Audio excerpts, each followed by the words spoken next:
Shalom Aleichem, continuamos estudiando el tratado de Pirkei Avot, en este caso la Mishnah número 15 del primer capítulo. Dice la Mishnah, Shammai Omer, el sabio Shammai solía decir, hacé Torah Teja Keva, hacer el estudio de la Torah tu ocupación fundamental. Fundamental, Keva quiere decir fija, es decir que la persona no debe estudiar Torah cuando se le presenta la oportunidad, sino que debe fijar momentos durante su día en el que él se ocupa de la Torah. Eso nos enseña la palabra Keva, y dice Bartelura que esto también quiere decir que lo fundamental en la ocupación diaria de la persona debe ser el estudio de la Torah, y con el resto de las fuerzas, así él escribe, el resto de las fuerzas que él le queda debe usarlas para el resto de sus ocupaciones. Sigue Shammai y dice, Emor meat beasarve, habla poco y hace mucho.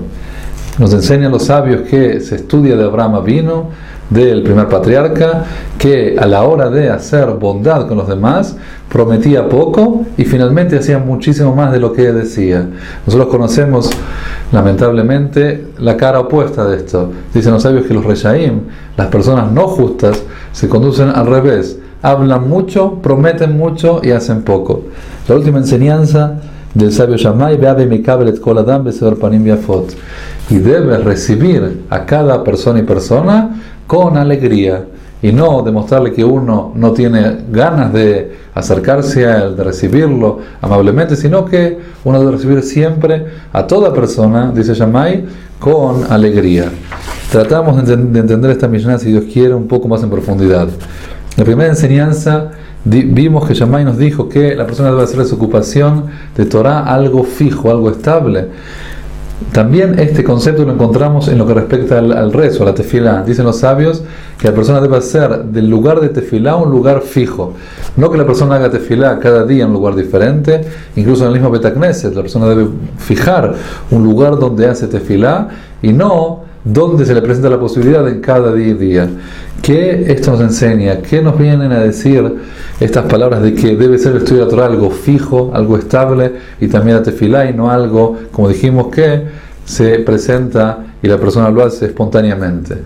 La ocupación fundamental, algo que es esencial en la vida de una persona, la persona no lo deja al azar, no lo deja a que se presente la posibilidad.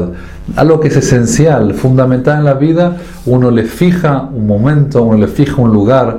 Por lo tanto, cuando los sabios nos enseñan de que esto debe tener el estudio de la Torah un lugar fijo, un momento fijo, y la tefilá lo mismo, esto nos vuelve a mencionar, nos vuelve a recordar lo que hablamos en los encuentros anteriores, que la persona, incluso cuando viene a este mundo, se encuentra con un montón de otras cosas que él tiene que hacer, que es todo lo que está relacionado con su ocupación del mundo material, el trabajo y todo, comer, beber y todo lo que implica su ocupación de su cuerpo, de su mundo material. La persona no debe olvidar, y debe no solamente no olvidar, sino que debe también en la práctica, en su vida práctica, que la existencia de la persona no fue creada para eso. No debe ser una persona, un gran sabio, para entender que no para eso fue creado, para comer, para beber, para acumular bienes, sino que el fundamento de la existencia de la persona es su relación con Dios. Por lo tanto, cuando la persona hace de su estudio de Torah, de su tefilá, algo fijo, algo estable, esto indica que todo lo demás, incluso que la persona debe ocuparse y se ocupa de ello, es algo por completo que está en un segundo plano, que si la persona podría no hacerlo, no lo haría. Sin embargo, tiene la obligación de hacerlo, no puede estar en este mundo sin hacerlo. Sin embargo, todo el tiempo que termina de hacer eso, o todo el tiempo que no es necesario que haga eso, su ocupación fundamental en este mundo es, como dijimos, su relación con Dios, que está basada en el estudio de Torah y en la tefilá. Dicen los sabios que el lugar donde están enterrados los patriarcas y Adam Rishon es Marata Machpelah, la tumba de la cueva de las parejas o de los dobles. Allí están enterrados los patriarcas con sus parejas y Adam Rishon, el primer hombre, con su mujer Javá. Escuché de mis sabios que Marata Machpelah quiere decir que es la tumba doble. Doble es porque allí están enterrados aquellas personas que llegaron al nivel máximo que una persona puede llegar, que es la de vivir en este mundo de la misma manera que ellos viven, existen en el mundo venidero. Es decir, que incluso que estaban en este mundo, incluso que tenían que ocuparse del mundo material, ellos, la existencia de ellos estaba por completo dirigida a la relación de ellos con Dios. Así como en el mundo venidero no hay ningún tipo de ocupación en lo que respecta al mundo material, y la ocupación única es, como dice la Gemara, que los justos se sientan y tienen placer infinito del esplendor divino. De la misma manera, en el mundo de trabajo, también allí, estas personas que están enterradas allí, lograron poder dejar de lado, a nivel de importancia, todo el resto de la ocupación, y ellos vivieron este mundo también por completo dirigimos, como dijimos, la relación de ellos con Dios. Por lo tanto, dicen los sabios que la persona, cada judío debe decir, Matay aquí o Maasai le Maasei Abotai, ¿cuándo van a llegar mis actos a los actos de los padres? Cuanto más la persona logra llegar a esto, de hacer su trabajo a Hashem, su relación con Hashem, lo fundamental, lo fijo en este mundo, más se acerca, como dijimos, a los patriarcas. La segunda enseñanza es que hay que hablar poco y hacer mucho. ¿Cómo se relaciona esto con lo anterior? La persona puede pensar que, por cuanto de que mencionamos, lo fundamental es cuál es la intención de la persona a la hora de hacer las cosas. No cuánto. Muchas veces una persona debe trabajar 8 horas, 10 horas y le quedan 2 horas para estudiar. Esas 2 horas, ahí él debe vivir su existencia verdadera. Y las otras, lo otro lo hace porque así está obligado a hacerlo. Por lo tanto, nosotros escuchamos que en el trabajo Hashem lo fundamental es cuál es la intención de la persona.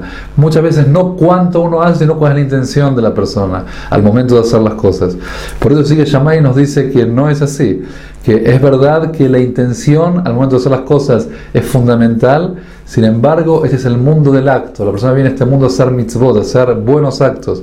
Por lo tanto, la persona debe hablar poco y hacer mucho. No quedar solamente con buenas intenciones, sino que hacer mucho. Por último, dice Shammai, la persona debe recibir a cada uno y una de las personas con alegría. ¿Qué tiene que ver esto con lo anterior? Que vemos que Shammai exige del trabajo de la persona mucho. Primero exige que la persona debe llegar a que toda su existencia en este mundo esté por completo dirigida a su relación con Dios. Esa es la primera enseñanza, que la intención de la persona al hacer todo tipo de actividades es que lo fundamental, la existencia verdadera de él es en su relación con Dios, y dejar de lado a un nivel de importancia el resto de las actividades. Por otro lado, vemos que la persona debe hacer mucho, dijo Shammai. La persona puede pensar que así como esta exigencia está en uno mismo, también está en los demás. Pero dice Shammai que no, que la persona debe exigirse todas estas enseñanzas, todo esto de uno mismo, pero no puede exigirle a los demás esto. Por lo tanto, dice Shammai que debes recibir a toda persona y persona con alegría. Para recibir a toda persona con alegría, por supuesto que la persona debe tener la característica positiva de juzgar al otro positivamente, de justificar al otro, de no buscar, de no ser exigente con el otro. Por lo tanto, nos enseña al final de esta Mishnah que incluso que la persona debe ser muy exigente en su vida. Toda la exigencia debe estar relacionada con uno mismo y no para los demás. Lamentablemente muchas veces nos equivocamos, hacemos al revés. Nosotros exigimos mucho de los demás, no entendemos a los demás. En lo que respecta a nosotros siempre tenemos excusas para explicar por qué nosotros no hacemos diferentes cosas, porque no somos tan buenos como nosotros deberíamos ser. Al revés, dice Shammai, la exigencia es siempre con uno mismo, y por el opuesto con los demás uno debe tener siempre la voluntad de poder justificar para así recibir a cada uno y uno con alegría. Muchísimas gracias, continuamos en el próximo encuentro.